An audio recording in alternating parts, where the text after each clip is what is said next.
So, Castamere, I'm asking your advice.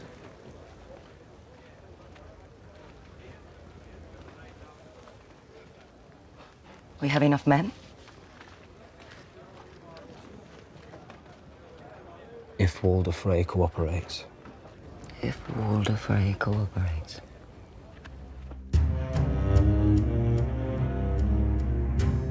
The sad irony of this scene is that it really is about Robb putting the past behind him and about taking the horrible situation with his mother, freeing Jaime, and with having to execute Lord Karstark against his mother's advice, and the situation with Winterfell more than anything, and his brothers and Theon, and all of these things, and somehow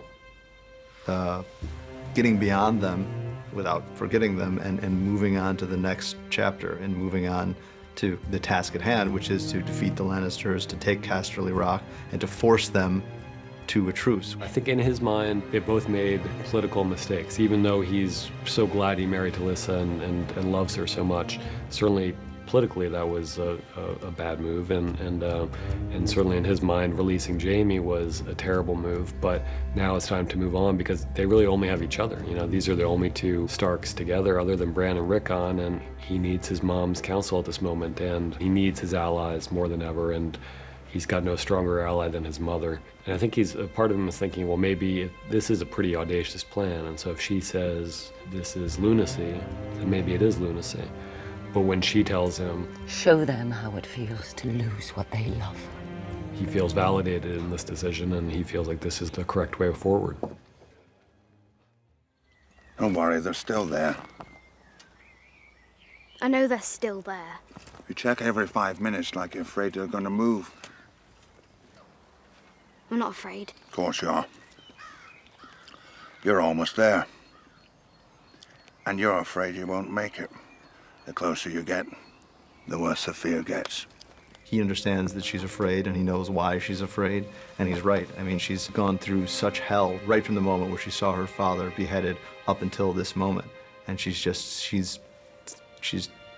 gone through things that no young person or anybody should ever have to go through, and finally the light is at the end of the tunnel or across the river, as the case may be, and she feels like she's finally can dare to hope for something good to happen to her again. And this is somebody who's gotten so hardened and all but lost any hope that something good can happen to her. She's very wary of letting herself feel too much because feeling too much only leads to pain in her experience. And she doesn't even want to really believe it yet because it just seems so unlikely that something good could possibly happen to her, because it's been so long since anything good has happened to her.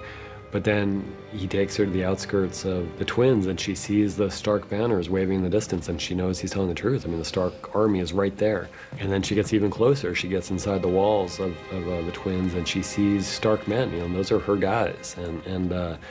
And she hears those northern accents, you know, that she hasn't heard in a long time. And she's within, 10 yards of safety. And then it all goes horribly wrong. Too late. Your Grace, I feel I've been remiss in my duties. My king has married, and I owe my new queen a wedding gift.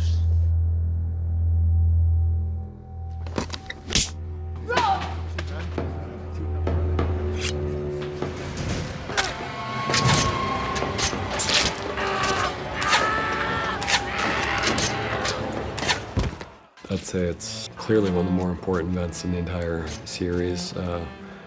Everything changes after this point. It's kind of the end of the Innocents, you know. It's Ned's death was so pivotal at the end of season 1, and everything changed from that point.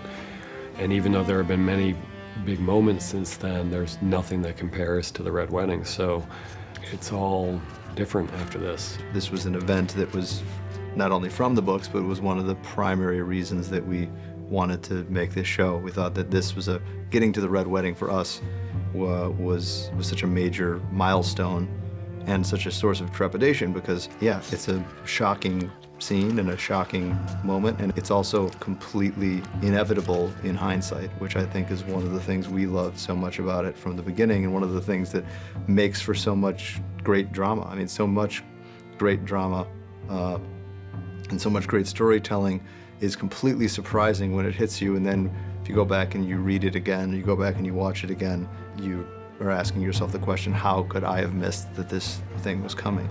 You know, all the clues are there, and certainly you knew that Rob was heading into a dangerous situation, but somehow your guard drops and it looks like, hey, this might have a happy ending. And of course it all starts to change when you hear the Rains of Castamere playing, and you think that's not right. And then it all takes a very dark turn, and doesn't end quickly. It's not all over in a hail of crossbow quarrels. It actually lingers for an uncomfortably long period of time. I mean, that last shot of Catelyn standing there, you're kind of hoping for a cut to black. You just want it to be over because you're watching this woman that you care about so much, and in her absolute, the most horrible possible place, a mother having seen her own son killed before her eyes, and having really nothing left to live for at that moment. You know, believing all her other sons are dead, and presumably her daughters are dead, or at least in the grips of the Lannisters, and it's all over.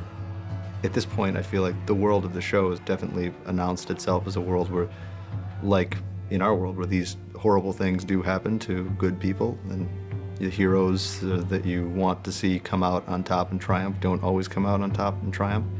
And I think that it's very much of a piece with the fabric of the show. It's about the cost of honor and the cost of love. Rob made a choice there, and it's taken a while, but he ends up paying for that choice in the worst possible way in this scene.